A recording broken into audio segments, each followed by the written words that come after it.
Hello students, आज का हमारा टॉपिक है direct indirect speech.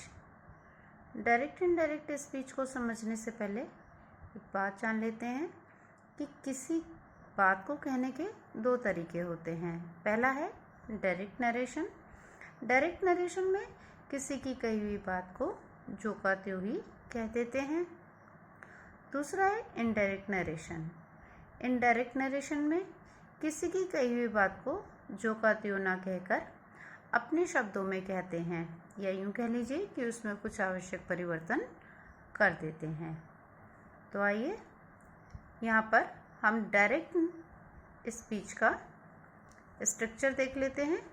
Direct speech में दो भाग होते हैं, पहला कॉमा से पहले का और दूसरा इन्वर्टेड कॉमा का भाग। जो कॉमे वाला पार्ट है उसको हम रिपोर्टिंग वर्ब कहते हैं, और जो इन्वर्टेड कॉमास वाला पोर्शन है उसको हम रिपोर्टेड स्पीच कहते हैं। रिपोर्टिंग वर्ब में सिंपल प्रेजेंट, सिंपल पास्ट और सिंपल फ्यूचर वर्ब होती हैं। सिंपल प्रेजेंट और सिंपल फ्यूचर, जब ये दोनों में से कोई सी भी वर्ब आए तब ये जान लीजिए कि जो हमारा रिपोर्टेड स्पीच होता है उसके वर्ब में कोई भी चेंज नहीं होता है। ठीक है, अब यहाँ देखते हैं सिंपल प्रेजेंट। सिंपल प्रेजेंट में जो वर्ब हैं वो किस तरह से आएगी, जैसे सेज टू, सेज, से टू या से, ये सिंपल प्रेजेंट में इस तरह से वर्ब आएंगी। रिपोर्टिंग वर्ब जो होगा सिंपल फ्यूचर का, उसमें क्या आएगा, विल, से। जब हम इसको इनडायरेक्ट स्पीच में लिखेंगे तो रिपोर्टिंग वर्ब में यहाँ पर सेज टू को टेल्स कर दिया जाता है, सेज ही रहता है, जबकि से टू टेल हो जाता है। इसी तरह से रिपोर्टिंग वर्ब में जब सिंपल फ्यूचर में विल से आएगा तब उसको विल टेल लिखा जाएगा। क्लियर। अब यहाँ जो मैंने आपको बताया था कि जब आपका सिंपल प्रेजेंट रिपोर्टिंग वर्ब होगा या सिंपल फ्यूचर में होगा रिपोर्टिंग वर्ब, तब आपका रिपोर्टेड स्पीच में कोई चेंज नहीं होगा, यानी कि उसका कोई भी जो वर्ब है रिपोर्टेड स्पीच का वो चेंज नहीं होगा। यहाँ एग्जाम्पल देख लेते हैं हम, जैसे Hari says, comma, inverted comma, begin, Mohan is a good boy. जब हम इसका इनडायरेक्ट बनाएंगे तब यहाँ पर हरी सेज को सेज ही लिखेंगे। यहाँ बताया था आपको कि अगर डायरेक्ट में सेज है तो इनडायरेक्ट में भी सेज ही रहेगा। तो हरी सेज,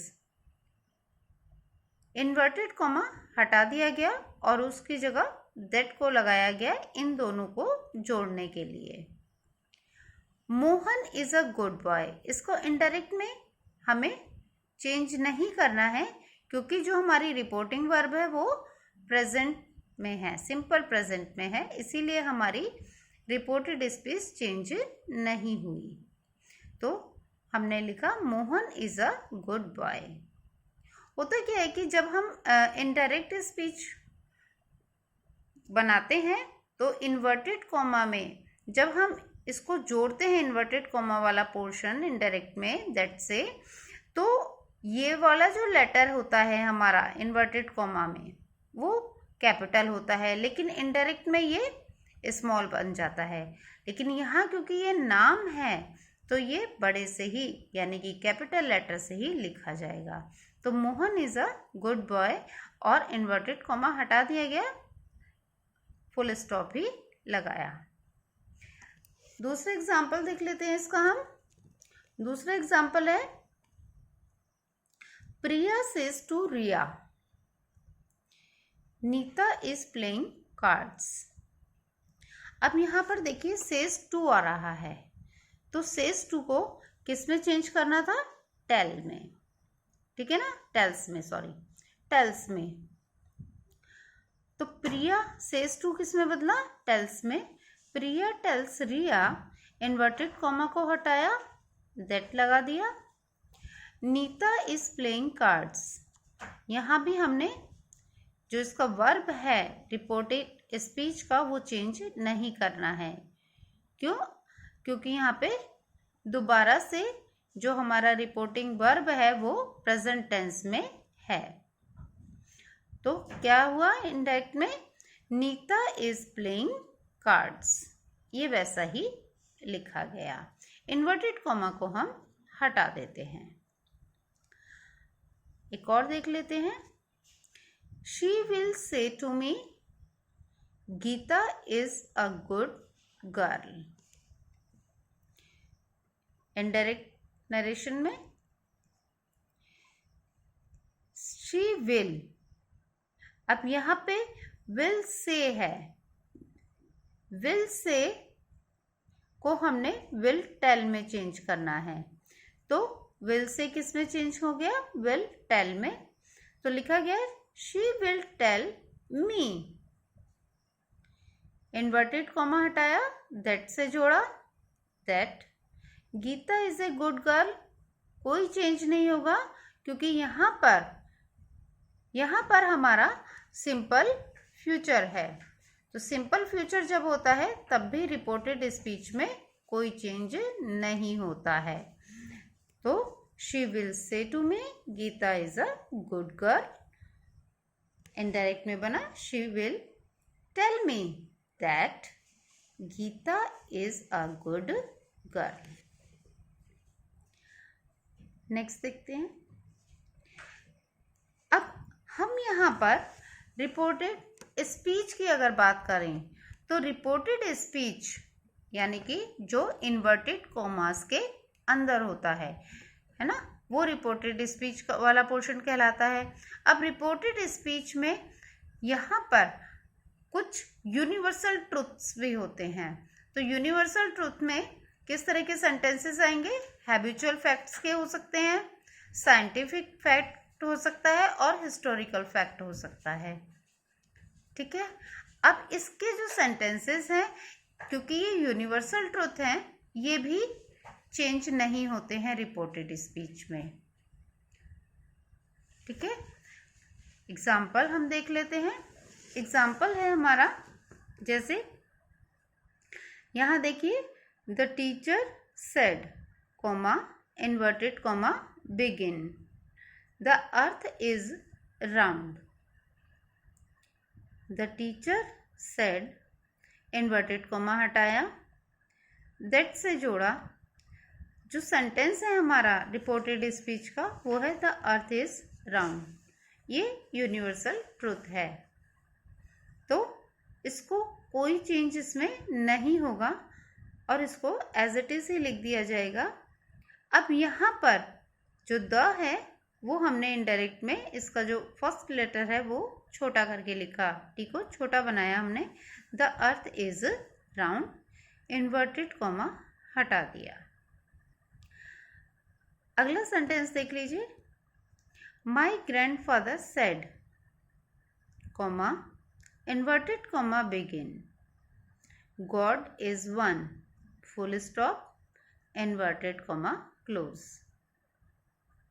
देखिए इनडायरेक्ट में माई ग्रैंडफादर सेड, इन्वर्टेड कॉमा हटाया, दैट लगाया, दैट से इनको जोड़ दिया आपस में। और ये जो है गॉड इज वन, ये भी यूनिवर्सल ट्रुथ है, तो इसको कोई चेंज नहीं होगा, इसको ऐसे ही लिखा गया, God is one, full stop. Next one है, you said to him, comma inverted comma begin, Shivaji establish the Maratha kingdom, full stop, inverted comma close. ये जो सेंटेंस है, इस सेंटेंस में हिस्टोरिकल फैक्ट आया है, Shivaji establish the Maratha kingdom. यहाँ पर इसको हम चेंज नहीं करेंगे इनडायरेक्ट स्पीच में। किसको? रिपोर्टेड स्पीच को। तो किस तरह से लिखा जाएगा? You told him that, inverted comma हटाया, दैट से जोड़ा, that Shivaji established the Maratha kingdom.